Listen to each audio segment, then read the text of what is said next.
So a nutrient that we hear a lot about in the health and fitness game is protein, and most people associate protein with muscle building and development, and for the most part you're absolutely correct.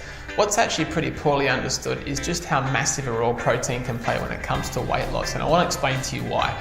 So firstly, protein changes the levels of several weight regulating hormones. High protein diets actually increase the levels of the appetite reducing hormone while decreasing the level of the hunger hormone. So obviously we're going to feel full pretty quickly. Digesting and metabolizing protein burns calories. So after we eat, some of the calories are used for the purpose of digesting and metabolizing that piece of food. It's called the thermic effect of food.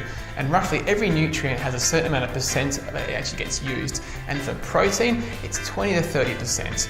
So what I mean by that is, if we have 100 calories of protein that we've just consumed, then 20 to 30% of that is going to be used just for the digesting and metabolizing process.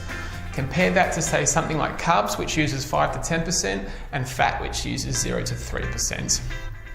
So protein also cuts cravings, reduces those really late night snack desires, which is where a lot of people tend to come undone.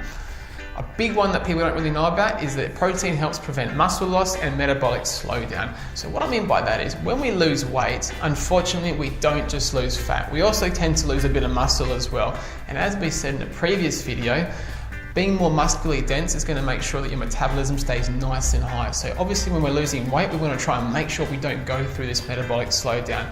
And the way that we can offset that is by having a high protein diet. So how much protein should you have? The recommended daily intake normally says somewhere around about 55 grams for women and 65 grams for men.